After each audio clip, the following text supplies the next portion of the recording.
Shalom and welcome to Jewish Insights. If you know me over the past 10 years or you've been listening to or watching this show, you know that a core area of passion of mine within Judaism is what's called the Mussar movement or Mussar teachings.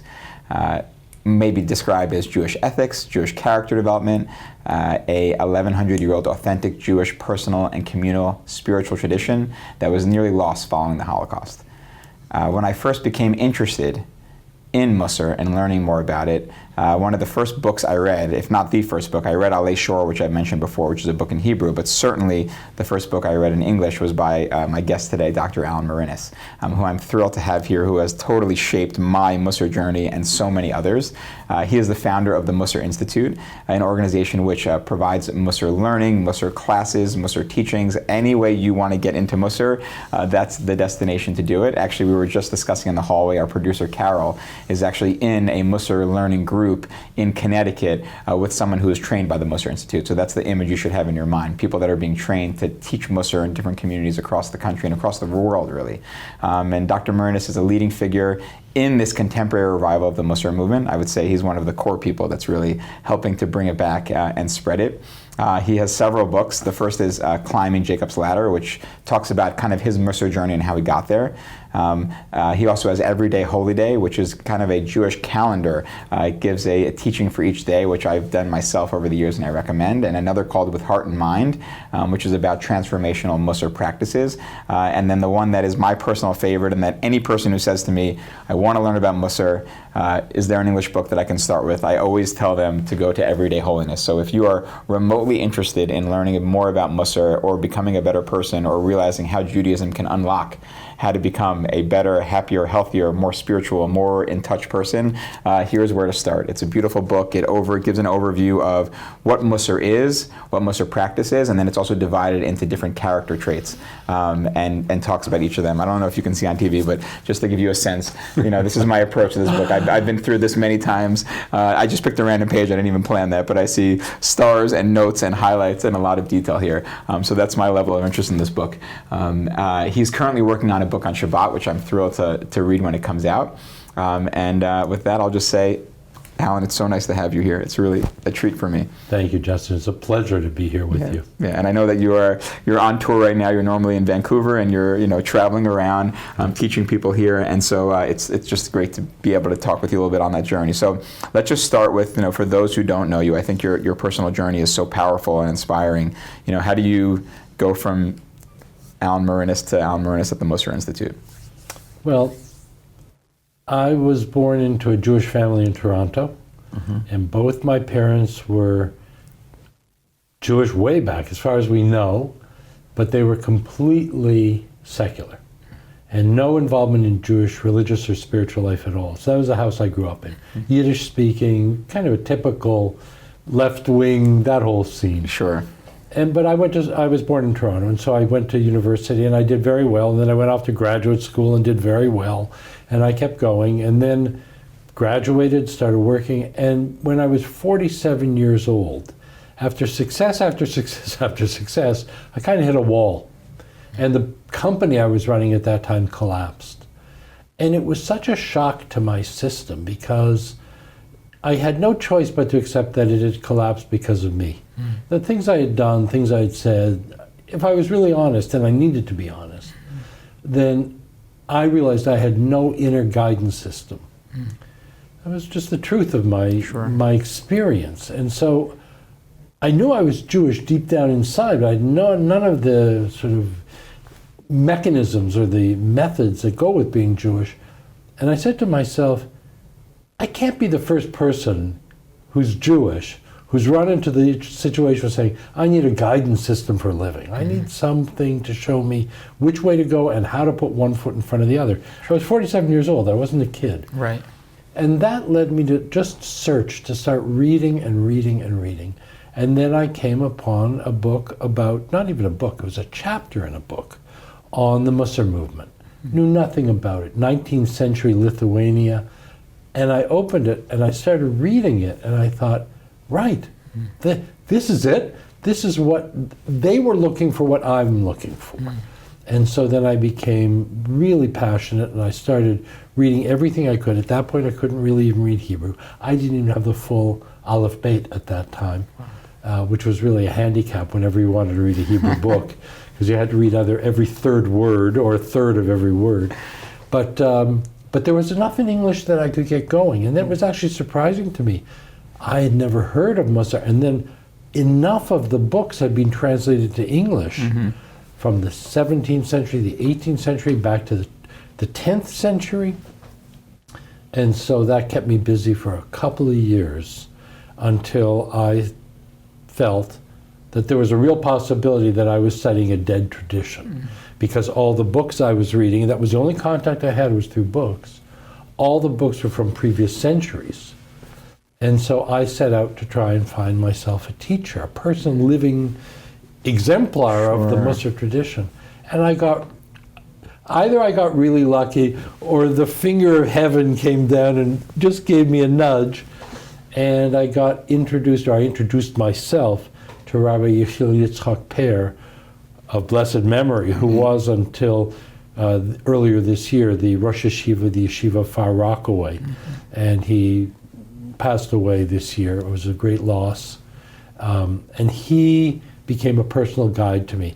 And this was 20 years ago. Wow. 20 years, more than 20. Another sentence on that. How did you hear about him, and you kind of knocked on the door? Like, how did that happen? No. So as you mentioned, I live in Vancouver. Right. And Vancouver, no one has ever called Vancouver the Yerushalayim of North America. It is not the center of Jewish life. And we don't even have a Jewish bookstore in Vancouver. And I'm going back now to 1997, 1998, where the internet was really primitive, and if it existed at all in certain areas. And I had access to all these old books through the university library. But what I didn't have access to was the possibility there might be contemporary books. So whenever one of my friends would go off to a place where there'd be a good Jewish bookstore, I would say, go in, ask for the Mussar section, and see if you can find me anything that was published since 1945. Wow. And one friend came back carrying a book published in the 1990s, maybe 1994, by Rabbi Dr. Meyer Levin, called Navardik. Now, Navardik was one of the three schools of Mussar. There was Rabbi Yisro Salanter, who you're very familiar with. Sure. And then there's the three schools that were each of his three major disciples founded a school. Navardik is one of them. So at the front of the book, as is typical in books published in the Orthodox world, there are letters of approbation, haskamas, and there are only two. Now, 1997, I'm living in Vancouver, and I have in my hand this book which two contemporary rabbis said this is a good book, and they had published them complete with the letterhead, which means I had two little phone numbers. This was a day of phone calls, remember? Wow, yeah. So I called the first and had a completely unsatisfactory conversation. We spoke like this. It just passed each other by. And now I had one more. And I called him, and it was Rabbi Per. And I explained exactly what I just explained to you. Living in Vancouver, 2 years, reading Mussar books, studying on my own. Wanted to know if I could meet somebody who might have commitment and expertise in this area. He said, wait. He said, you've been learning Mussar on your own for 2 years in Vancouver. And I said, yes. And he said, that's so inspiring. He said, and I said, can I come and meet you? And he said, yes, you can. I said, when can I come? He said, well, come to Manhattan and phone me from there. So I had to do what you have to do in the spiritual journey sometimes. I had to buy a ticket from Vancouver to New York in order to make a payphone call. I literally, remember, I put a quarter in the pay box. I got connected to Rabbi Per at the yeshiva, and it all flowed from there. And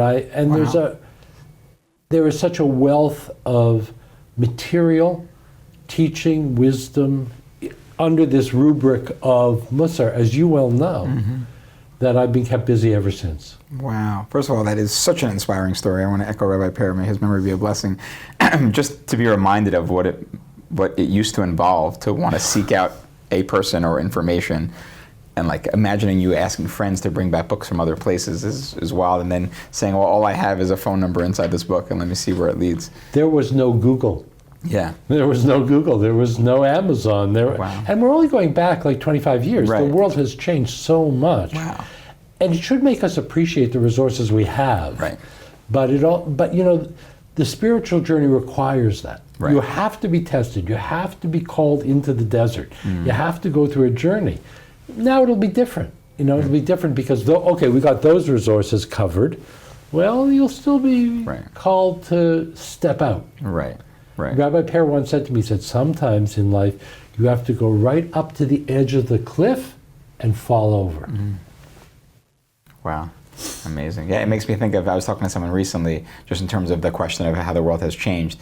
You know, when we think of empathetic acts of kindness, chesed, for example, you know, you think of Abraham, you know, at the front of his tent waiting for people to come by. How do you think about that question in a time where you can see all the pain of everyone in the world at the same time by just opening, you know, your social media and trying to reach everyone? Then it's a whole new set of questions. So you're right. I think it's interesting to note the challenge of different times. But the thing is a challenge. Yeah. The thing is every time has challenges. We don't get through life without facing challenges. Right. Certain things get easier. Guess what? Certain things get more difficult. Right. Right. Okay. So you started learning with Rabbi Pear. Like, you continued to learn with him over the phone, or you? I continued. I went to Far Rockaway. I uprooted. I went there. I never stayed for longer than a month, but I did stay for a month. Wow. And he would bring me in, and we would talk, and I would sit in on his small Mussar groups that he ran at the yeshiva, and then we would connect by phone. And whenever I was in New York, sometimes I'd make a deliberate trip just to go and meet with him. And just sitting with him, he came from a long line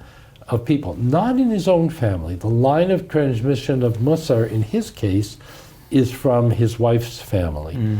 But it's been in the son-in-laws for 4 generations. So the Alter of Navardic, the founder of the Navardic school, 19th century. Right. So the next real major leader was his son-in-law, and then his son-in-law, and then Rabbi Pear, who was his son-in-law. Wow.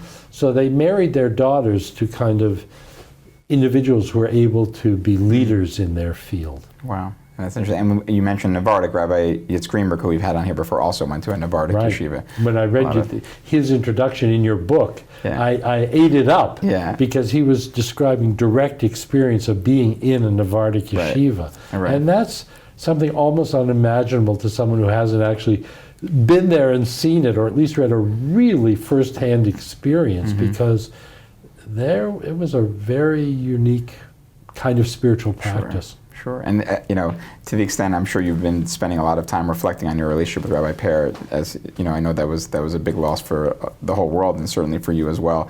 You know, looking back on your time learning in that space, in that yeshiva, are there moments that stand out to you that feel like worthy of sharing? I'm sure there's more than one, but give us a glimpse into that journey. Well, you know, I assume you were not standing on tables and beating your chest. But what was the experience? I was not. Again, so among the 3 schools of Mussar, Navardic was by far the most extreme, which is what you're alluding to. Yeah. There's all these stories about the Navardic students and the extreme acts they took on. By the time you get to 1997, 1999, my time, it's really toned down. The difference between the 3 schools of Mussar is largely moderated. Okay. And the way the lessons got conveyed were much more appropriate to somebody like me, so a North American from the late 20th century. Right. But I'll just give you an example. And one thing just about my own journey too. The way I look up my own journey was that I was typical of a very large group of Jews in the 20th century who were raised as spiritual orphans. Meaning, we may have had Jewish families, Jewish upbringing, even Jewish affiliation, but in terms of the real depth of the spiritual tradition, that didn't get conveyed to us. Right. And so why do you think that is, out of curiosity? Why do you think that is? Well, that's a whole interview in itself, perhaps. But I think the Holocaust played a big role. The Jewish world prior to the Holocaust had continuity in terms of the spiritual inner guidance systems that we had. The Holocaust disproportionately took out people who were more spiritually oriented because they would be less political, less economically motivated, less tending to uproot and escape the Holocaust, so they were sitting ducks. So we lost a disproportionate number of our spiritual teachers and the yeshivas that they worked in. But the post-war world of Jews, say in North America, opened opportunities that had not existed before. Opportunities to pursue any career you wanted. And even in North America, in the pre-Holocaust world, Jews were restricted in terms of quotas in university, but in Europe it was even much more severe. And where you lived and what kind of advancement you could have in society. So in the post-Holocaust world, what you see is a depletion of the positive resources and a distraction into the search for affluence, assimilation, intellectual education for career's sake, being part of the American fabric. Jewish spirituality didn't have any place in that. If I was to say to you, the essence of your life is that you are a neshama on a journey to holiness. Boy, that doesn't resonate at all with someone who's trying to get into an Ivy League college and get a profession and move up in the social hierarchy and join the club. So Jewish spirituality was not on the agenda of the Jewish world in the post-Holocaust era. As a result, people like me were raised Jewishly with a strong Jewish identity, but as spiritual orphans. And so when I went to Rabbi Per's yeshiva, now to circle back to your question, when I went there, I was so unformed in terms of my inner life, which of course is exactly what I was looking for. You know, I had had this business failure, and I said, you don't know who you are and how to live. And then I had the chutzpah, thank God, or maybe the foolishness, to put myself in a black hat Orthodox yeshiva and say, teach me. And he was kind enough, and you know, when I first went to see him, when I actually set foot in his office for the first time, we had had 2 phone calls. And he came out from behind the desk, and he came right over to me. He was a very big man. And he said, may I give you a kiss? That was his reception of me. And so that warmth, and I of course was such a duck out of water in terms of his world of black hat yeshivas. He could pierce right through that and say, there's a human being, a searching soul. I'm going to welcome him with a kiss on the cheek. And I remember it. I still remember the kiss on my cheek, his lips on my cheek. And he was gentle, and he was insistent. And I think he had the skill of a great teacher in that he always pushed me, but never too far. And he understood that the journey was one of going on, not complacency. But it's very much in line with the Mussar teachings to say you should stretch, but if you stretch too far, you're likely to fail. So the key is to find the right calibration of stretch. So I'll just tell you one anecdote. So I didn't know anything about anything. So you have to understand that. Like I had put on, here I was, 47 years old, I had put on tefillin once in my life. That once was at the Kotel in Jerusalem, where some missionary, some Jewish missionary, grabbed me and wrapped me, and that was it. And now I was 49 years old. Actually, the accurate number is 49 when I showed up in Far Rockaway. I didn't know how to put on tefillin. I had to be taught how to put on tefillin. And I would go out into the, so everybody was, you know, would pray in the study hall, in the base medrash. And I would go in there, and I needed to do a lot of catch up. But meanwhile, the 17-year-olds who were there, so I described it like they were driving Formula One racing cars, and I was putt-putting in a jalopy, you know, trying to keep up with the race cars. And I was so much older than them, and I was embarrassed at my lack of capability. So I said to Rabbi Per at one point, I said, and I remember it was at a moment when he's helping me put on tefillin. And I said, you know, it's embarrassing for me to be so incapable and not able to keep up. And I said, so when I'm praying in the study hall, I'm so, in a sense, ashamed of my inability. He said, ashamed? He said, what do you think? They're looking at you? You said, do you think everybody's in there paying attention to you? Right. He said, they're all there to pray. Right. You are too. Just face the front of the room Wow. and do your bit.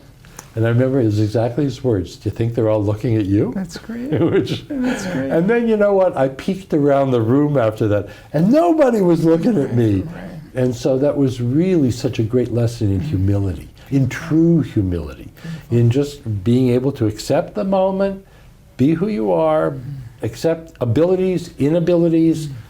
This is where you happen to be on the journey, and don't be so involved in seeing yourself through other people's eyes. Right. So that's just one of so many anecdotes that I carry from him. And it adds to the inspiration of hearing your journey and yearning.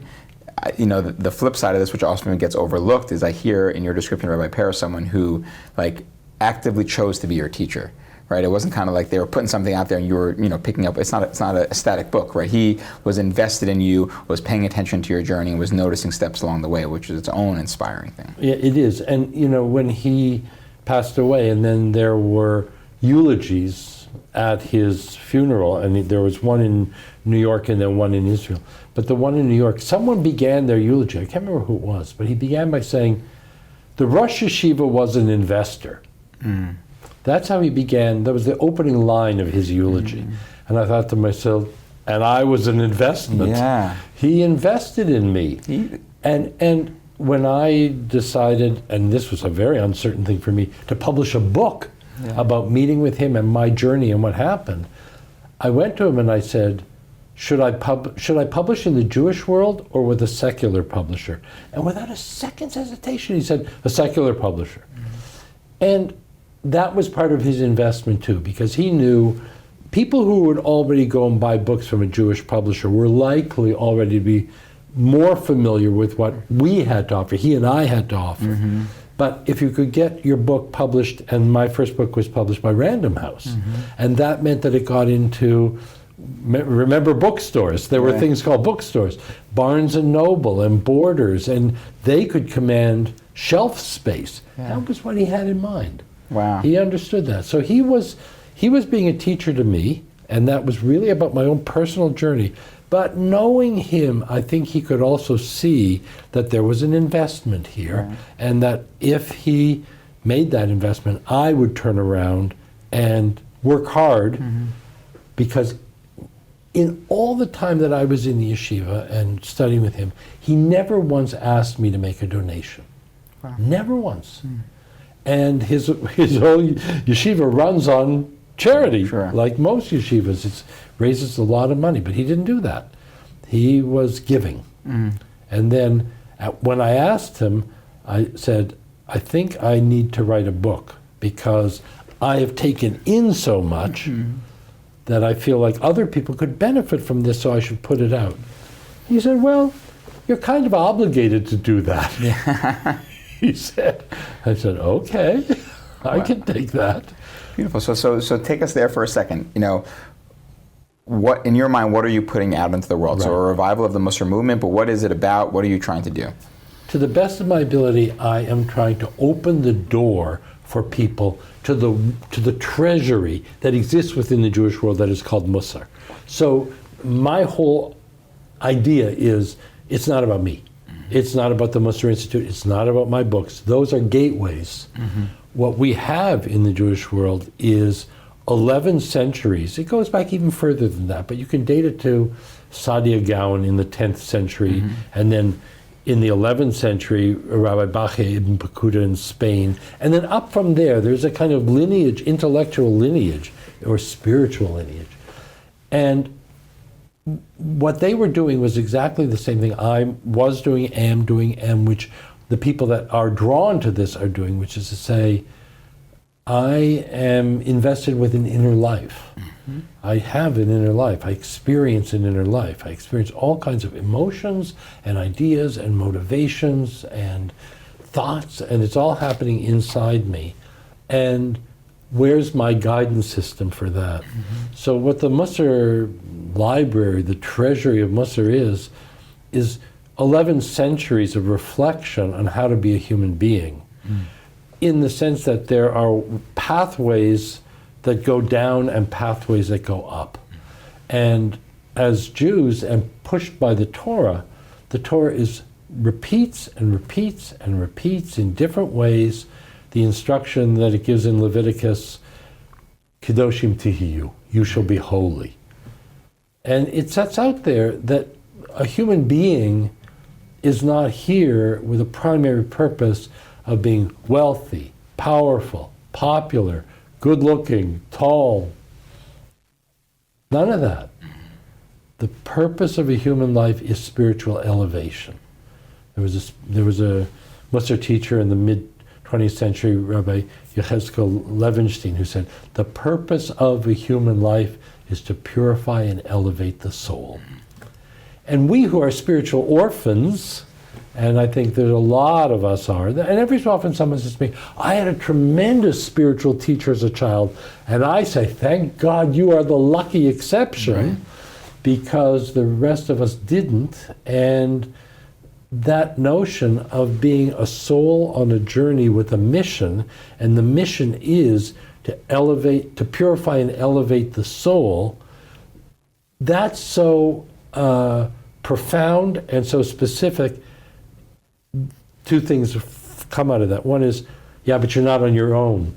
We have 11 centuries of people who have reflected on that, and to go back and study, and a lot of it is in English, and thanks to you and Rabbi Greenberg now, or Yisrael as in a new English edition, there is so much that can be studied and learned and gleaned from that.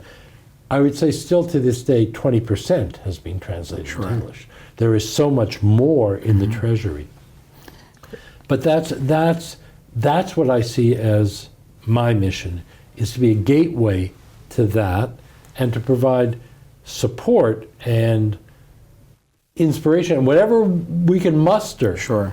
Because it's a Jewish spiritual tradition, and it guides you to go inside. It doesn't leave you inside.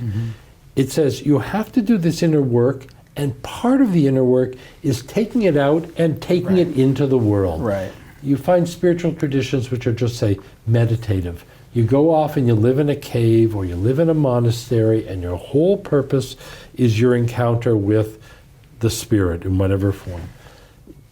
For Judaism, that's only a stage. And then you need to get back into the world. And then you need to be able to, you use the example of kindness. You can be kind to yourself, but that's not fulfilling chesed. You have to be able to be kind to other people, to have compassion for other people, to be able to work with your own anger and your own impassion, your own impatience for the sake of other people. Right. It's for the sake of the journey of your own soul, but it happens in the context of trying to raise the whole world in the direction of holiness. So that's what I see. And so my book, the word holy keeps showing up in the titles of my books. Right.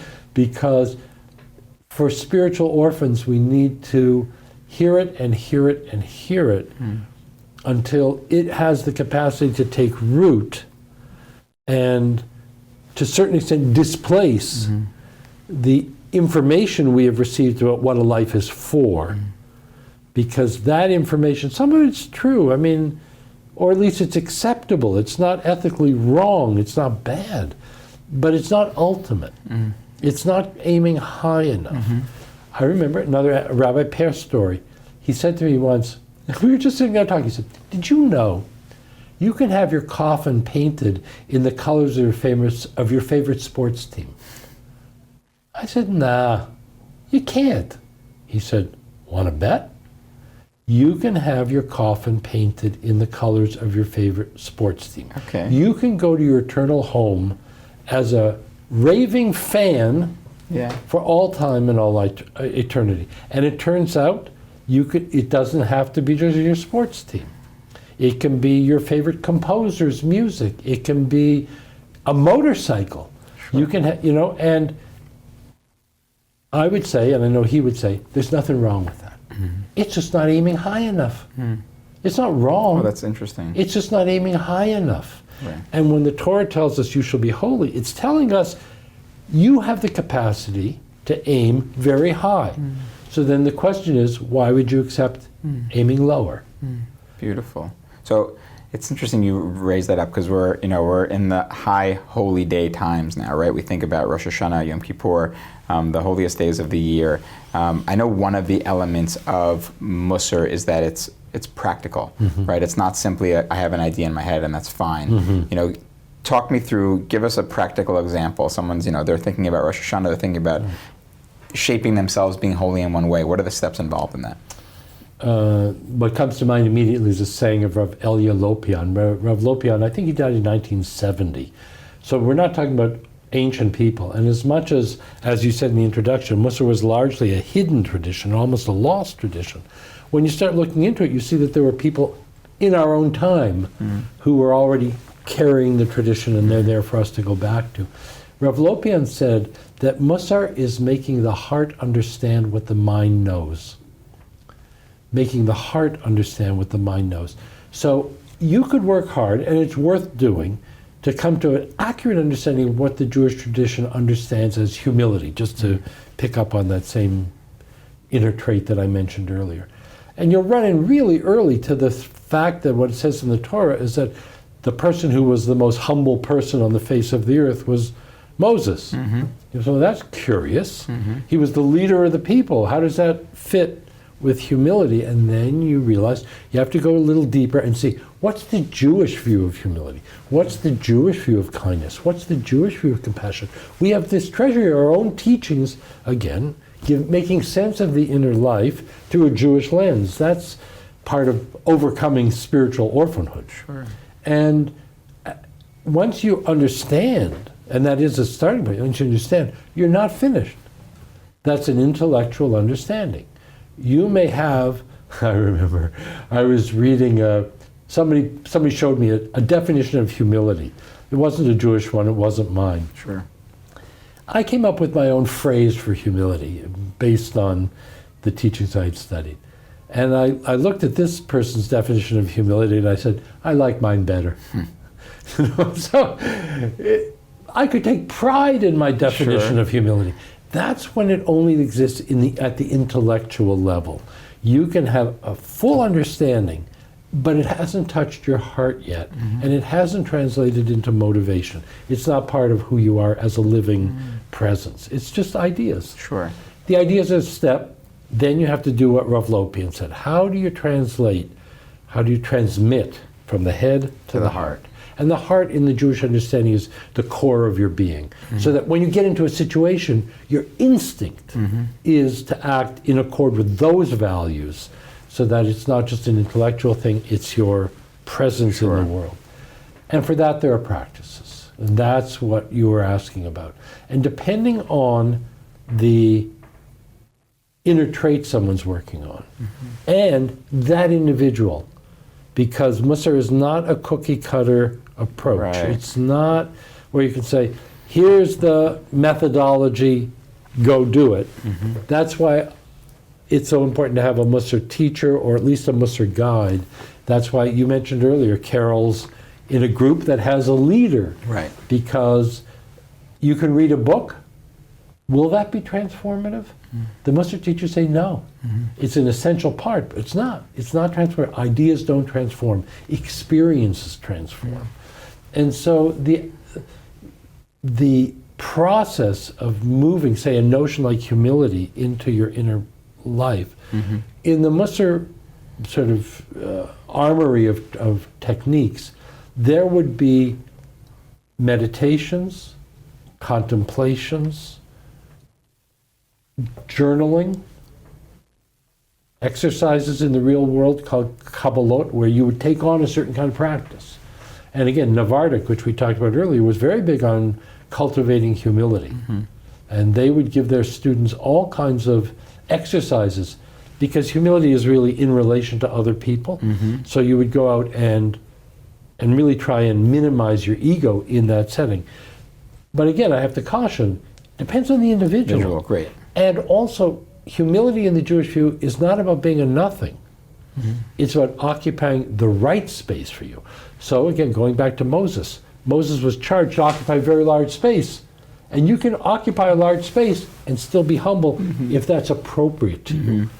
But some people need to shrink it down a bit, but other people need to be able to step up. Their humility practice would be to occupy more space.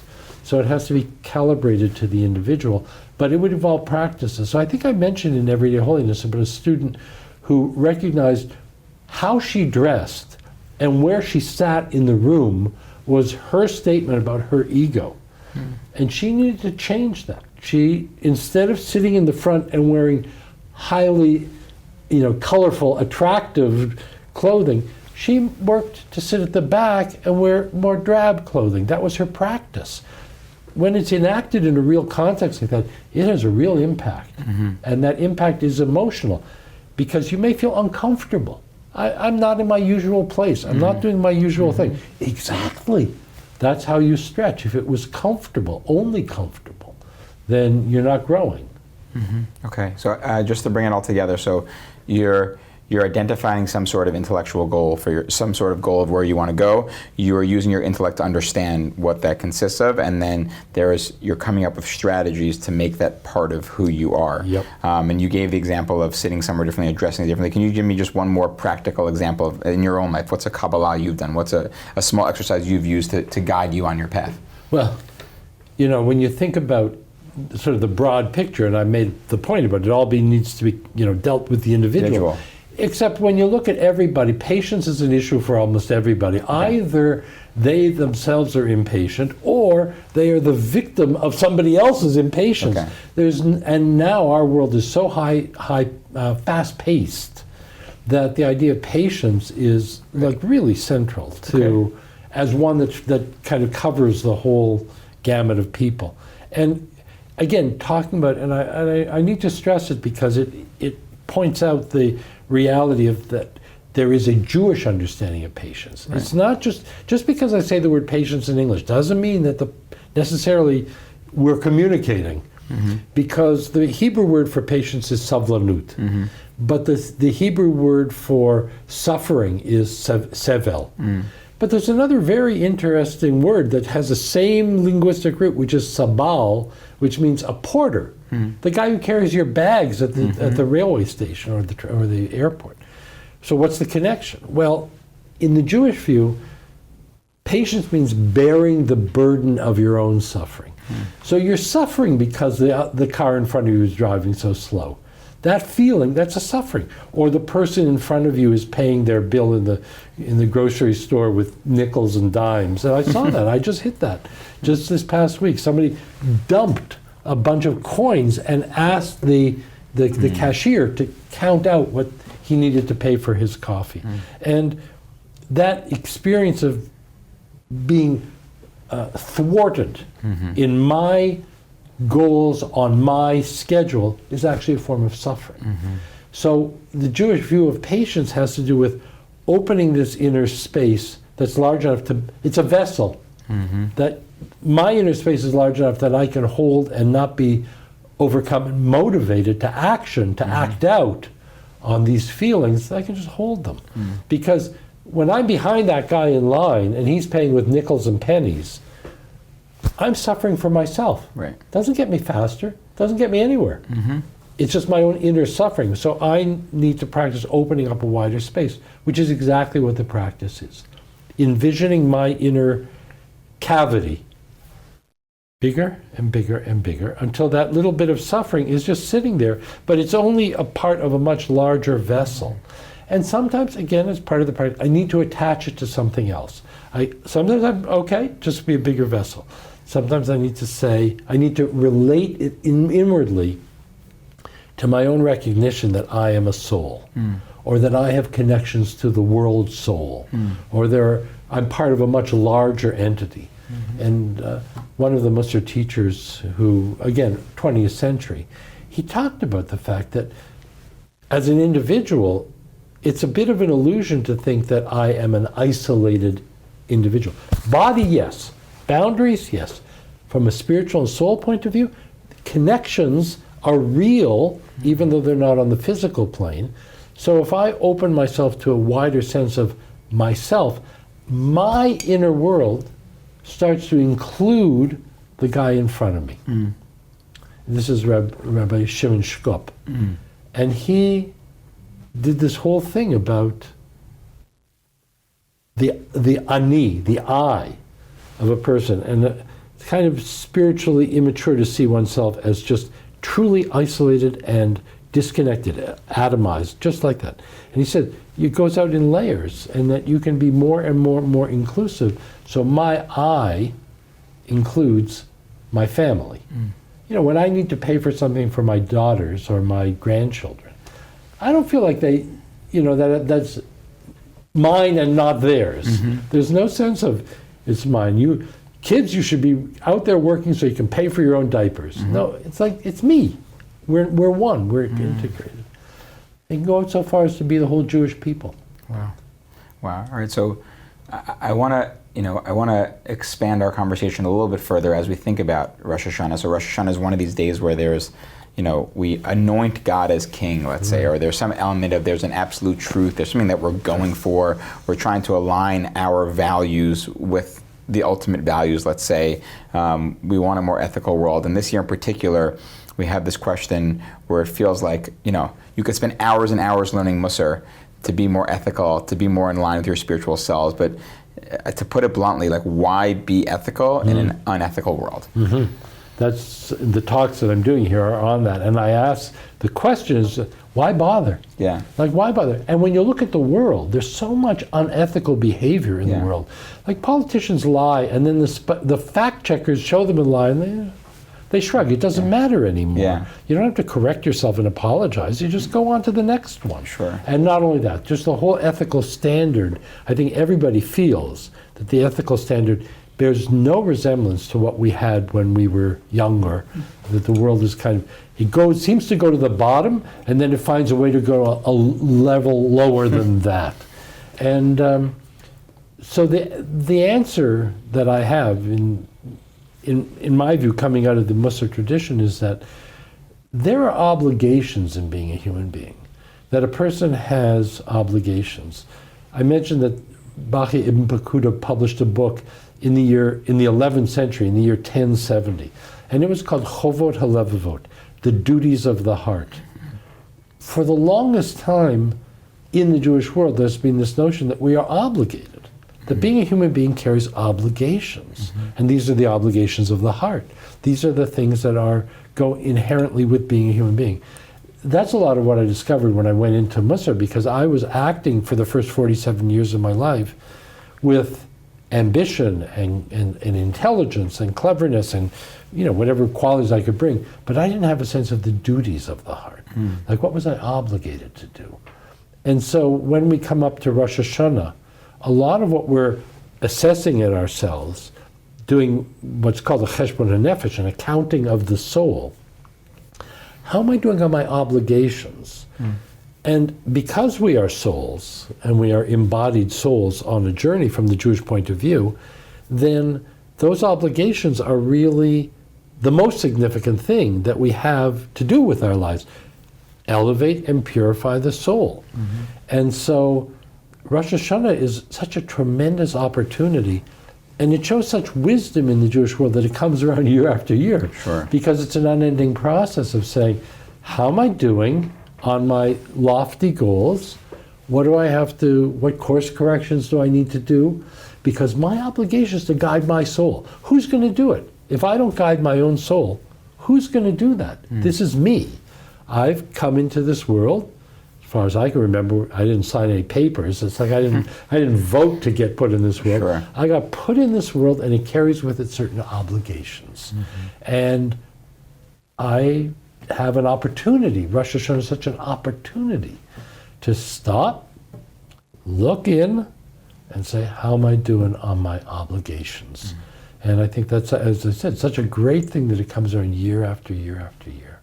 So get into the weeds of it with me a little bit. So I hear you saying we need which is very powerful, right? We think about people's ambitions and what they're trying to accomplish, and it's a totally different framework to think about obligations. I've heard it said, America is a land of rights and Judaism is a religion of obligations, let's say. Just when you say obligations, you reference kind of let's say spiritual or soul-based obligations, but what do you mean by obligations, and how do you work on those obligations? This is where it's difficult, because as again, the majority of our people in our generations being spiritual orphans, the notion of the soul is already alien territory. Right. And to really take that in so that you see yourself in different terms is a long-term prospect. It doesn't happen because it hits in the intellect that someone says, you are a soul. I go, okay, I got it, I'm a soul. Now what? I don't know, I'm hungry, let's go, what's for lunch? So it's a long-term prospect to see. It takes a bit of time, you have to keep working at it to get to a deeper way of seeing your own life. But remember, we're all born mortal, and we're all going to come to a point where it's not anything that was driving us, any ambition, any accomplishment, all of that is not going to be relevant, but our soul life is still there because it's the core of our mortality and our vitality. And when that penetrates, so then when that goes from an intellectual idea, which you may accept, maybe grudgingly, but you accept it intellectually, to getting it down to you start seeing through the eyes of a soul. And you keep seeing you're running into souls. And the people you relate to are souls. It says in the Torah that the relationship between David and Jonathan, their nephesh souls knit together. And that is what a relationship is, knitting together souls. When you start to see it like that, that sense of obligation is no longer external.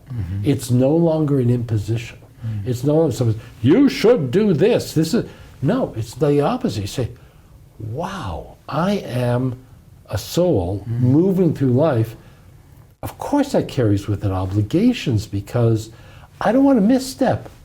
I don't want to dirty myself. I don't want to make less of my gift than I have the possibility of doing. So I'm obligated to go this way and not that way because of the gift of a soul in a human life. So that's where that obligation, that notion of obligation, stands on the foundation of paradigm, which is not the ordinary paradigm of how we've been trained to see ourselves in our lives. We see ourselves as physical, we see ourselves as psychological, but we don't have much insight into what it is to be a spiritual being in the Jewish world. Now the world is becoming more spiritual. That space is opening up more. But you see it's being filled to some extent by bogus spirituality, because the desire is there and the need is there, and therefore the market is there. And so back to your earlier question, I think one of the great things about Mussar is that we've had it for 1,100 years. It's been through us, and it is in our world for 11 centuries. And that gives it a kind of impersonal validity.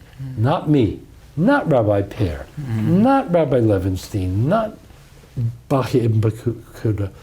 The Jewish world has this as a body of wisdom, and it is so intensely Jewish. And we have work to do in this generation, and I will do my part. That's my commitment. You're doing your part. That's your commitment. I know it. Is to open up that space of genuine, authentic Jewish spirituality with which the majority of people of our time are not familiar at all. Wow, beautiful and inspiring, and certainly not the conversation that's happening everywhere right now. I'll take it one step further. So certainly this year is a unique year. We're approaching Rosh Hashanah after the year of October 7th. How are you thinking about that? Before you worry about the world, let's worry about yourself. How are you personally thinking about Rosh Hashanah, approaching it in the context of this, bringing your Mussar lens? Like, how is this year different for you? And what are you thinking about? In one sense, it's a unique year. In another sense, we as a people have been through this time and time again.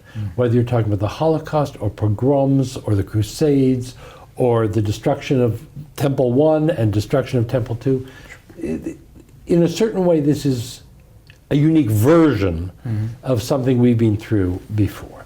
And so for me, I find myself going back to say, this is just my own process. Okay, we're challenged right now. This is a very real life challenge. I wake up every morning and look at the news and with trepidation to see what's going to happen now. And I don't know what the path forward is, and I don't know what's going to happen. Nobody knows, but I'm certainly aware of that. And so I reach back. I look and say, look, our people have been through this before. What can I learn from my ancestors? Because I think one of the big failings of, say, the modern world is to think you have to make it up on your own. That the people we admire and hold up as the great exemplars are the people who are innovators. You know, Steve Jobs and Elon Musk and the people who've created something out of nothing. Right. But for the majority of us, that's a big mistake, because we're not going to create something completely new out of nothing. Not only that, there's so much that's already been discovered. Why would you put yourself through the process of reinventing the wheel? Our people have been through this before. What do we have to say? So the Mussar Institute is doing a program on October 7th for the remembrance of October 7th. And I'm doing the closing meditation. And so I asked myself the question you asked me, what's important to me? Yeah. And where am I going to find an answer in a certain way, how to relate to this? Sure. And that led me to the Kaddish. Because when we're dealing with a situation of death and destruction and loss, what our ancestors put in place for us to hold on to, and not hold on to alone, because of course, halakha, Jewish law says you can't say the Kaddish on your own. Right. You need a minyan to say the Kaddish. You should be in a place where there are other people to say the Kaddish. And then, because of my knowledge of the tradition that I've developed, to the extent that I have, I know, well, then we're going to be doing this on the internet, on Zoom, and that's not the appropriate venue for the Kaddish. That's not a minyan. That's not what our ancestors wanted us to do when we're touching the deep inner spaces of mourning and loss, which are part of the healing process in order to reawaken energy and hope. So look, that's what the Kaddish is supposed to do. You're supposed to experience mourning in the company of other people in order to go through the organic process of reawakening hope and energy, not to be despairing. So I'm looking closely, and I haven't written it yet, but I'm looking at the Kaddish for inspiration. And sure enough, the Kaddish doesn't talk about death. No.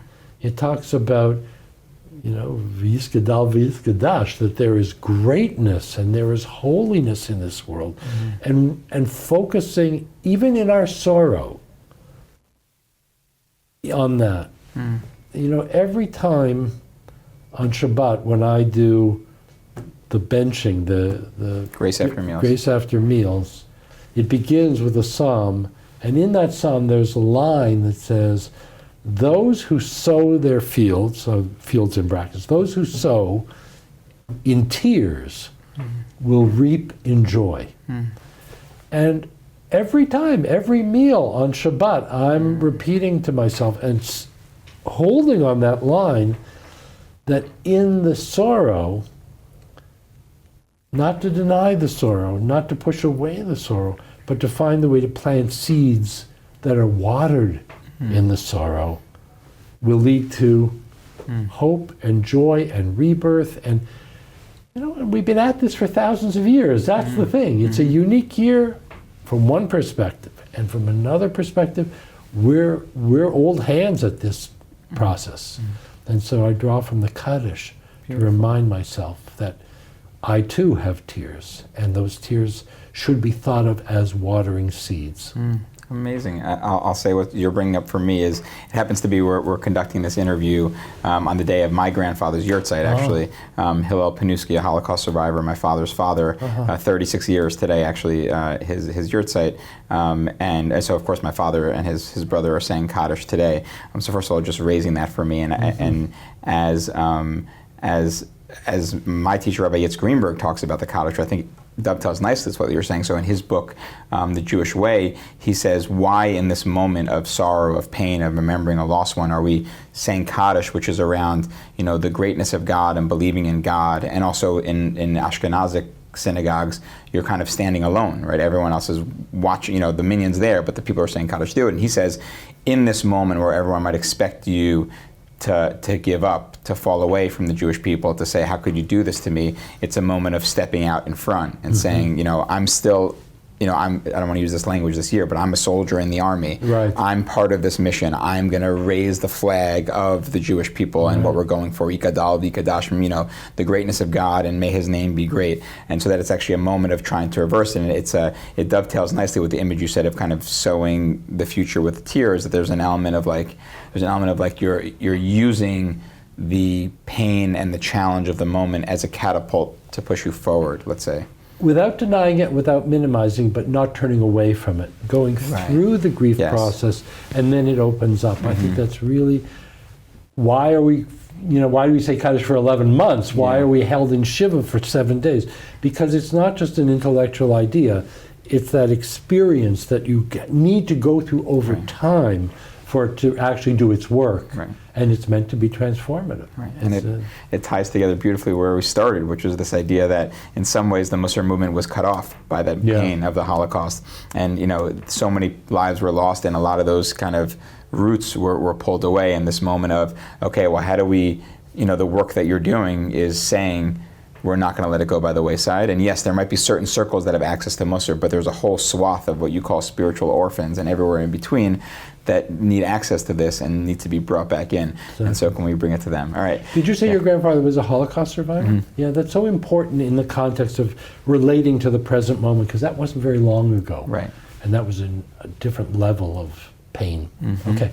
All right, Alan, I want to say thank you so much. To learn more about the Mussar Institute, go to the Mussar Institute website for sure. Sign up for classes. I'm a trained Mussar Vod facilitator myself, and I've taken several classes there, which have been unbelievable. And if you are looking, we just said a book can't change your life, but I'll disagree a little bit and say this book is a very special opportunity to really, roll up your sleeves and get to know the Mussar world, everyday holiness.